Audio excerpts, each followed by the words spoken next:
Shalom, selamat pagi. Tetap bersyukur. Kasih Tuhan selalu bagi kita. Mari bersaat teduh kita berdoa.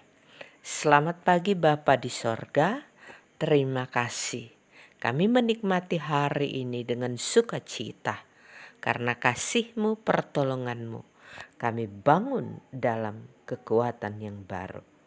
Firman Tuhan hendak menjadi sapaan terindah bagi kami menjalani kehidupan di hari ini. Roh Kudus kiranya menolong kami. Minta ampun dosa kami di dalam nama Yesus. Amin.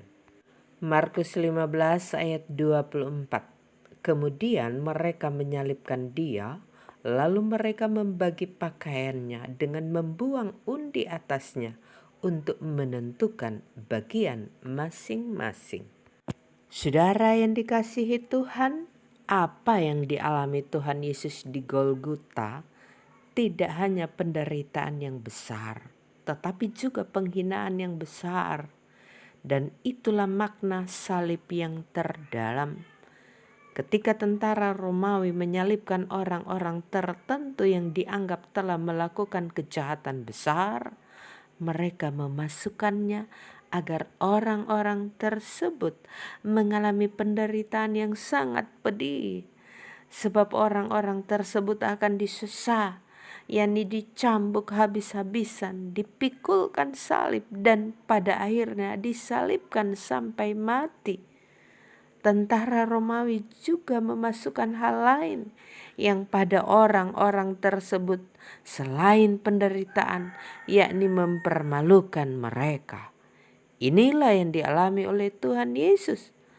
Para serdadu Romawi sejak di gedung pengadilan terus-menerus mengolok-olok Yesus, bahkan sampai di tempat Ia disalibkan di Golgota.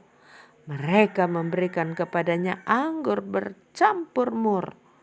Bahwa dalam tradisi Yahudi, pemberian anggur menunjukkan penyataan belas kasihan terhadap orang yang dihukum, yaitu sedikit meringankan penderitaan.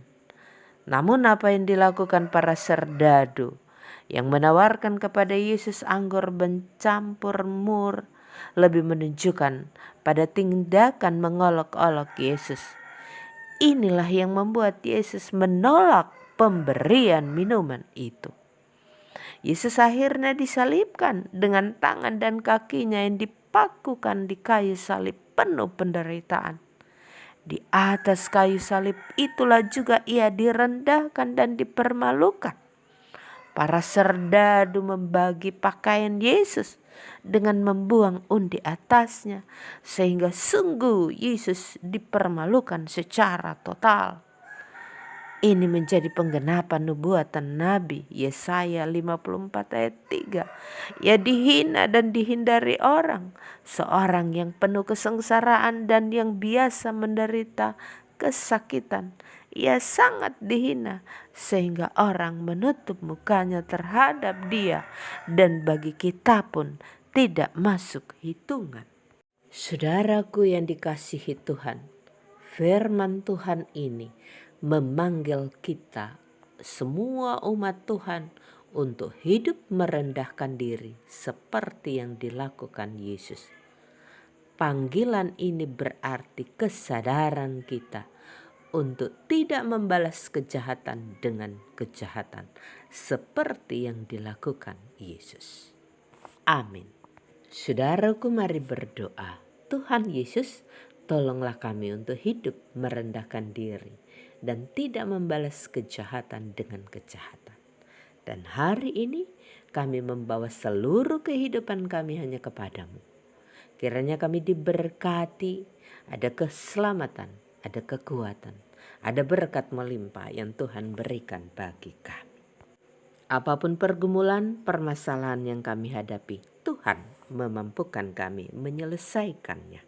Di dalam nama Tuhan Yesus, amin.